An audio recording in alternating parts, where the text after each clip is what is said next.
안녕하세요. 금주 낭독을 맡은 박수진 집사입니다. 오늘은 4월 5일 월요일입니다. 하나님께서 우리에게 주시는 말씀은 출애굽기 15장 22절에서 27절 말씀입니다. 모세가 홍해에서 이스라엘을 인도하며 그들이 나와서 수르 광야로 들어가서 거기서 사흘 길을 걸었으나 물을 얻지 못하고 마라에 이르렀더니 그곳 물이 써서 마시지 못하겠으므로 그 이름을 마라라 하였더라. 백성이 모세에게 원망하여 이르되 우리가 무엇을 마실까 하매 모세가 여호와께 부르짖었더니 여호와께서 그에게 한 나무를 가리키시니 그가 물에 던지니 물이 달게 되었더라.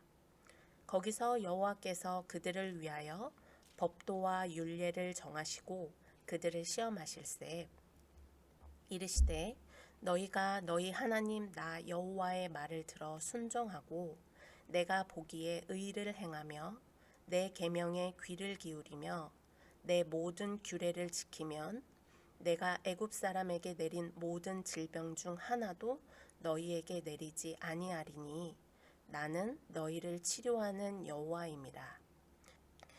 그들이 엘림에 이르니 거기에 물샘 12과 종려나무 70그루가 있는지라. 거기서 그들이 그 물 곁에 장막을 치니라. 아멘. 하나님을 신뢰하라. 사막교부 요한에 대해 전해오는 이야기가 있습니다. 어느 날 그는 이집트의 스케티스 사막으로 한 스승을 찾아갔습니다. 스승은 마른 막대기 하나를 땅에 박으며 요한에게 말했습니다. 열매가 달릴 때까지 매일 물 한 병씩을 주어라. 우물은 아주 멀리 떨어져 있었습니다. 물을 길러 아침에 떠나면 저녁이 되어야 돌아올 수 있을 만큼 멀었습니다. 그렇게 물을 준 지 3년, 어느 날 우미 돋고 열매가 맺혔습니다. 스승은 열매를 따서 형제들이 모여있는 예배실로 가더니 이렇게 말했다고 합니다. 여기 순명의 열매가 있다. 받아 먹어라. 요한은 스승을 전적으로 신뢰했고 그 말에 순종했습니다. 모세를 따라 이스라엘 백성은 이집트를 떠나 수르 광야에 도달했습니다. 그런데 사흘 길을 가면서도 물을 얻지 못했습니다.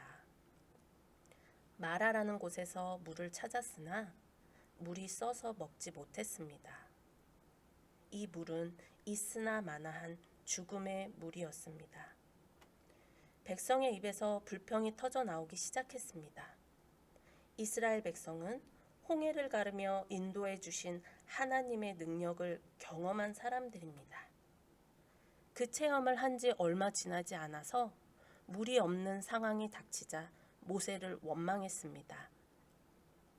이미 하나님의 구원 사건을 경험했다면 지금 닥친 고난의 여정에도 함께 하실 것이라는 확신을 가질 수 있습니다. 그러나 이스라엘 백성은 이전에 베풀어 주신 하나님의 은총을 잊어버렸습니다. 은총에 대한 망각은 하나님에 대한 불신으로 이어졌습니다. 하나님은 이스라엘 백성을 광야로 이끌어 시험하시려 했습니다. 여호와께서 그에게 한 나무를 가리키시니 그가 물에 던지니 물이 달게 되었더라. 거기서 여호와께서 그들을 위하여 법도와 율례를 정하시고 그들을 시험하실세. 하나님은 이 시험을 통해 그들을 연단하시려 했습니다. 이런 연단을 통해서만이 하나님의 법을 지켜낼 수 있는 성품이 형성되기 때문입니다. 하지만 하나님의 깊은 뜻을 이스라엘 백성은 헤아리지 못했습니다. 우리 삶은 고난의 여정입니다. 하지만 염려하지 않는 것은 지금까지 우리를 인도해 주신 하나님의 은혜를 기억하기 때문입니다. 지금까지 우리를 지켜주신 하나님은 앞으로의 여정도 인도해 주실 것입니다. 마라의 쓴물 앞에서도 불평하지 말고 하나님을 신뢰하십시오. 쓴물을 단물로 바꾸어 주실 것입니다.